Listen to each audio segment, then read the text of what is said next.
എല്ലാവർക്കും നമസ്കാരം. യൂടി മ്യൂച്വൽ ഫണ്ടിന്റെ ഫണ്ട് ഇൻസൈറ്റ് സീരീസിലേക്ക് സ്വാഗതം. ഇക്വിറ്റി റിസർച്ച് ആൻഡ് ഫണ്ട് മാനേജ്മെന്റിൽ 20 വർഷത്തിലധികം അനുഭവ സമ്പത്തുള്ള fund manager Shri V Srivatsa ഇന്ന് നമ്മോടൊപ്പമുണ്ട്. ഈ ഫണ്ട് ലാർജ് ക്യാപ് ഫണ്ടുകളിലും മിഡ് ക്യാപ് ഫണ്ടുകളിലും നിക്ഷേപിക്കുന്നതിനാൽ ലാർജ് ക്യാപ് ഫണ്ടുകൾക്കും മിഡ് ക്യാപ് ഫണ്ടുകൾക്കും ഇടയിൽ എങ്ങനെയാണ് ബാലൻസ് കൈവരിക്കുന്നത്? സാധാരണയായി ഈ അലോക്കേഷനെ സ്വാധീനിക്കുന്ന ഘടകങ്ങൾ എന്തൊക്കെ?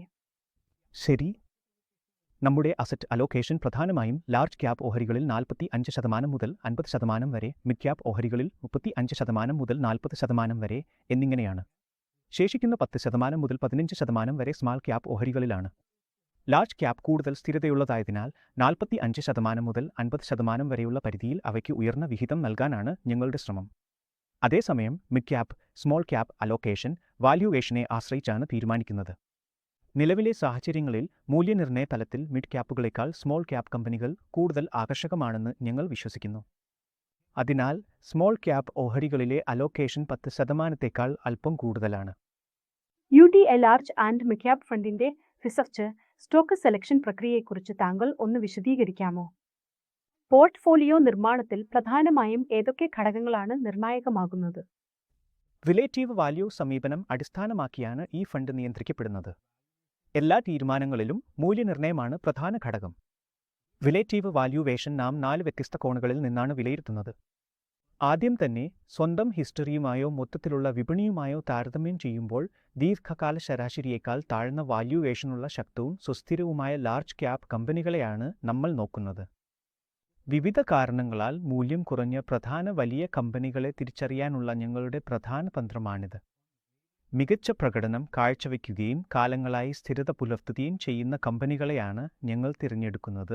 കൂടാതെ മൂല്യനിർണ്ണയത്തിലെ ഇടിവ് താൽക്കാലികമാണെന്ന് ഞങ്ങൾ വിശ്വസിക്കുന്നു. രണ്ടാമതായി, തെറ്റായി വിലയിരുത്തപ്പെട്ട കമ്പനികൾ. ഈ കമ്പനികൾ അവയുടെ സാമ്പത്തിക പ്രകടനം, ഗവേണൻസ് മാനേജ്മെന്റ് നിലവാരം, ട്രാക്ക് റെക്കോർഡ് എന്നിവയിൽ നല്ല നിലയിലാണ്, എന്നാൽ ചില കാരണങ്ങളാൽ വിപണിയിൽ അവയുടെ മൂല്യനിർണ്ണയം ശരിയായ രീതിയിലല്ല. ഈ കമ്പനികളെ തിരഞ്ഞെടുക്കുന്നതിന് മുമ്പ് അവരുടെ ബിസിനസ്, മാനേജ്മെന്റ് കഴിവുകൾ ഞങ്ങൾ സമഗ്രമായി പരിശോധിക്കുന്നു. മൂന്നാമതായി, സൈക്ലിക്കൽ സ്റ്റോക്കുകൾ. ഇപ്പോഴത്തെ സൈക്കിൾ അനുകൂലമല്ലാത്തതിനാൽ കുറഞ്ഞ വിലയിൽ ലഭ്യമാകുന്നവ. സൈക്കിൾ അനുകൂലമല്ലാത്ത സമയങ്ങളിൽ ലഭിക്കുന്ന അവസരങ്ങളെ ഉപയോഗപ്പെടുത്താൻ ഞങ്ങൾ ശ്രമിക്കുന്നു. അവസാനമായി, സ്മോൾ ക്യാപ്പുകളുടെ കാര്യത്തിൽ ന്യായമായ വിലയ്ക്ക് ലഭ്യമാകുന്ന നല്ല വളർച്ചാ സാധ്യതയുള്ള സ്മോൾ ക്യാപ് കമ്പനികളെ ഞങ്ങൾ തിരിച്ചറിയാൻ ശ്രമിക്കുന്നു. ഫണ്ട് സ്ഥിരമായി ടോപ്പ് ക്വാർട്ടൈൽ പ്രകടനം കാഴ്ചവെക്കുകയാണ്. ഈ വിജയത്തിന് പിന്നിലെ പ്രധാന ഘടകങ്ങൾ എന്തൊക്കെയാണ്? അതെ, കുറഞ്ഞ മൂല്യമുള്ള കമ്പനികളെ തിരിച്ചറിയുന്നതിലെ അചഞ്ചലമായ ശ്രദ്ധയും വിപണിയിലെ അസ്ഥിരതയെ അവഗണിച്ച് അതിലേക്ക് നിക്ഷേപം തുടരാനുള്ള ശാസ്ത്രീയ സമീപനവും കഴിഞ്ഞ 5 വർഷങ്ങളിൽ ഞങ്ങളെ മികച്ച പ്രകടനം കാഴ്ചവെക്കാൻ സഹായിച്ചു.